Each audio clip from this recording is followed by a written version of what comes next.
141।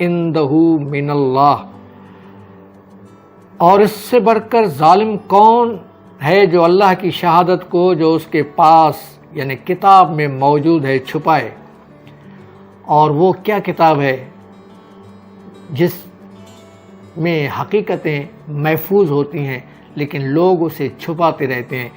وہ کتاب اللہ کے ہاں تو جو ہے سو ہے، لیکن ہم اسے تاریخ سمجھتے ہیں، تاریخ کہتے ہیں۔ تاریخ حقیقتاً جو کچھ ہے وہ ہے، ہم کتنا بھی اس میں اپنا افسانوی رنگ بھریں، اسے ناول کے انداز میں لکھیں، افسانے کی صورت میں لکھیں، وہ ہمارا اپنا رویہ ہوتا ہے، وہ ہمارا ہسٹریوگرافی کا انداز ہوتا ہے۔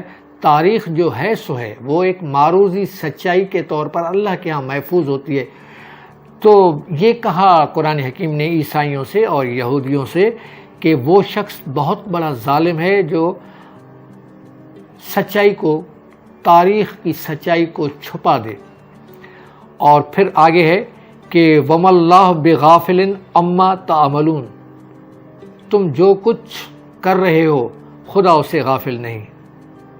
ٹھیک، اس کے بعد آیت آتی ہے کہ، اور یہ بڑی غور طلب آیت ہے، اور وہ یہ ہے کہ تِلْكَ أُمَّةٌ قَدْ خَلَتْ، یہ جماعت گزر چکی جن کے حوالے سے تم لڑ رہے ہو، اختلاف کر رہے ہو کہ فلاں نصارہ تھا، فلاں یہودی تھا، یا فلاں حق پہ تھا، یا فلاں ناحق پہ تھا۔ یہ اس طرح کی باتیں آپ جو اپنے طور پر کر رہے ہیں، حقیقت جو کچھ اللہ کے پاس ہے سو ہے، لیکن تم ذہن میں رکھو کہ تِلْكَ أُمَّةٌ قَدْ خَلَتْ، یہ جماعت گزر چکی، لہا ما کسبت، ان کو وہ ملے گا جو انہوں نے کیا، وَلَكُمْ مَا كَسَبْتُمْ، اور جو کچھ تم کر رہے ہو اس کا نتیجہ صلہ تمہیں ملے گا، وَلَا تُسْأَلُونَ، تم سے پوچھا ہی نہیں جائے گا، اما کانوا یعملون، کہ ان گزرے ہوئے لوگوں نے کیا کیا تھا۔ تو جناب یہ بڑی خوبصورت رہنمائی ہے جو تاریخ کے حوالے سے قرآن نے ہمیں دی ہے۔ ایک تو یہ کہ تم ماضی کے جن ہیروز یا جن شخصیات سے متعلق جھگڑ رہے ہو، ان کے متعلق اپنا اپنا ایک نقطہ نظر پیش کر رہے ہو، تو ان کا جو ریکارڈ ہے وہ اللہ کے پاس محفوظ ہے۔ تم اس سے کسی بھی رنگ میں پیش کرو، اسے حقیقت کو تم جھٹلا نہیں سکتے، حقیقت جو ہے سو ہے۔ لیکن یہ ذہن میں رکھو کہ تم جو کچھ کر رہے ہو اس کے لیے تم جواب دے ہو خدا کے حضور۔ تم سے یہ نہیں پوچھا جائے گا کہ ان لوگوں نے یعنی ماضی کے بزرگوں نے کیا کیا، وہ کیا تھے، ان کا تفصیل کیا تھا۔ بہرحال یہ رہنمائی قرآن حکیم ہمیں دیتا ہے کہ ہم اس حوالے سے سچائیوں کو چھپانے کی کوشش نہ کریں، اور ایسا ذہن بنا کے ان سچائیوں کا بیان نہ کریں کہ جیسے وہ ہمارا کوئی مسئلہ ہے۔ ہمارا یہ مسئلہ نہیں ہے کہ ان لوگوں نے کیا کیا، ماضی کے لوگوں نے کیا کیا اور کیوں کیا، ان کے کچھ بھی کرنے کا اصل محرک اور ان کی اصل نیت کیا تھی۔ اس حوالے سے جناب یہ رہنمائی تو قرآن حکیم نے ہمیں دی۔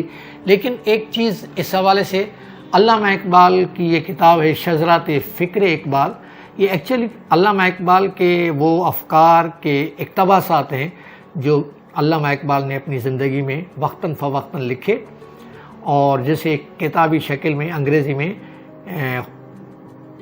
جو ہے وہ شکل پہلے تو اس سے تھی اسٹرے ریفلیکشنز کے عنوان سے، بعد میں اس کا نام عنوان رکھا گیا ہے شذرات فکر اقبال۔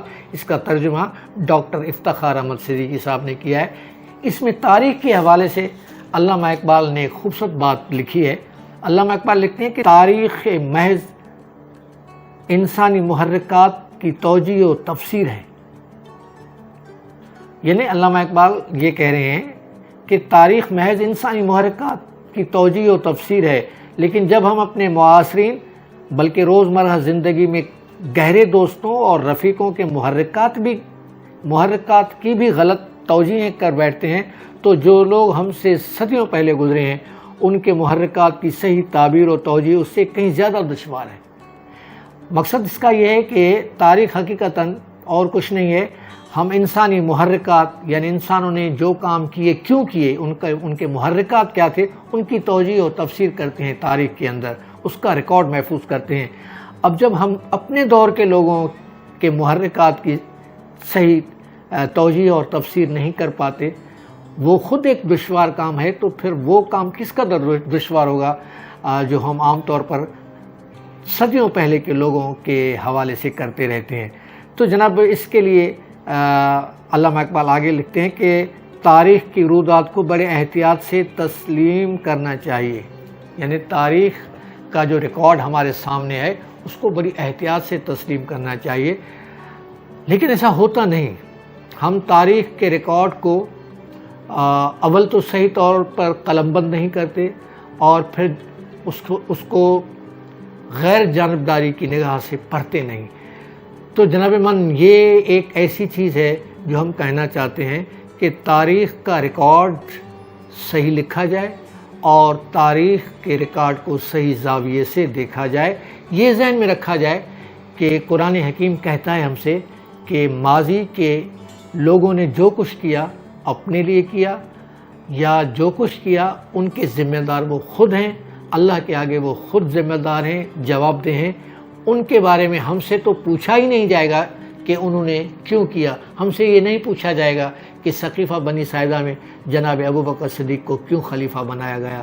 ہم سے یہ نہیں پوچھا جائے گا کہ جناب علی علیہ السلام نے مدینے سے دارالخلافہ کو کیوں کوفے منتقل کیا۔ ہم سے اس حوالے سے کچھ بھی نہیں پوچھا جائے گا۔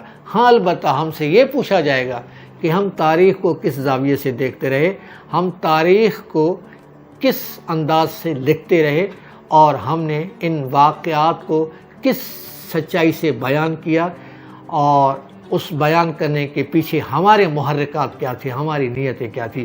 تو یہ چیزیں اگر ہم سامنے رکھیں گے تو آپ یقین جانیں ہمارے کئی ذہنی مسائل، ہماری کئی ذہنی الجھنیں سلجھ جائیں گی، اور ہم ایک خوبصورت معاشرے کو جنم دے پائیں گے، اور اپنے خوبصورت رویوں سے اپنی زندگی کو خوبصورت بنا لیں گے۔ وما علینا الا البلاغ۔